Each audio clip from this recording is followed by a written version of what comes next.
when I interacted with women from very tough situations, these are the last mile women. They are vulnerable women, and they need a chance for a new life. They need people to accept them. There is a taboo for accepting people in our society. There is a severe lack of understanding of sexual abuse, gender-based violence, trafficking, and society needs to step up too. It's not just the women that need to be reintegrated or rehabilitated. Um, so this came with an awareness of, yes, we can't start full on. We need to start with a pilot. So we came up with a very small center where we had a few women who then stayed with the organization. We were looking at long-term rehabilitation. We were looking at transition into society. So, which would mean the three pillars that we look at. One is the mental health intervention, which is very important with women who are from these backgrounds. The second intervention is definitely economic empowerment, where you look at readiness for work, we look at skilling, training, vocational readiness, as well. Livelihood itself could be a job, could be a part-time job, could be self-employment, could be micro business, and follow up post livelihood, which is very, very important if we have to enable sustainability of these livelihoods for these women. The third core area that we focus on is social reintegration, where women then transition into society and they have the right, they should have the confidence and the dignity to stay in society like you and me. It is their basic right. So looking at these all parameters, we started this pilot.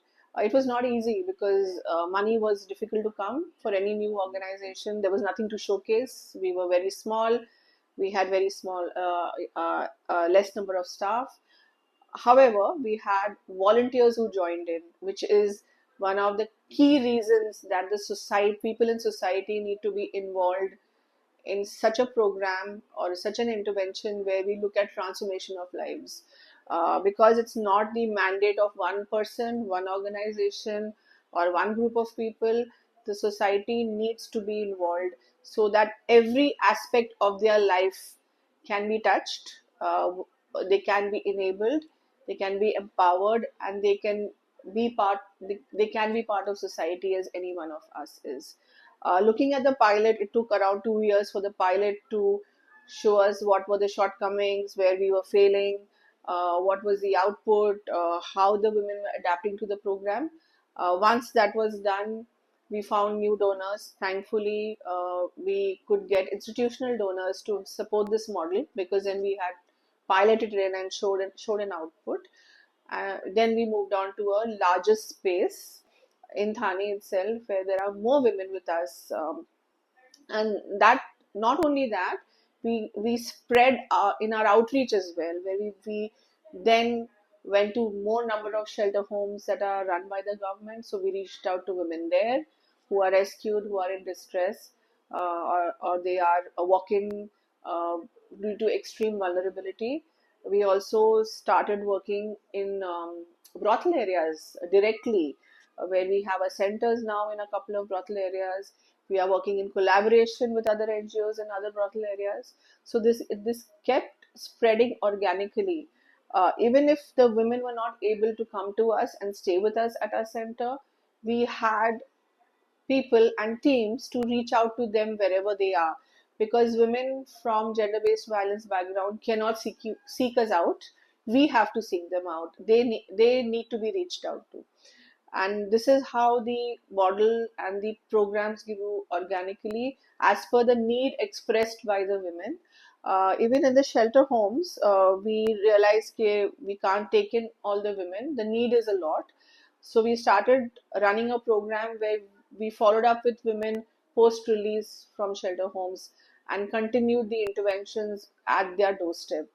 And in order to close the cycle and assure that this is a long-term intervention, it is sustainable, it closes the loop so that women can live a life confidently and they are able to decide for themselves, have finances at their disposal, and are able to look after themselves and the dependents they have with them and their families.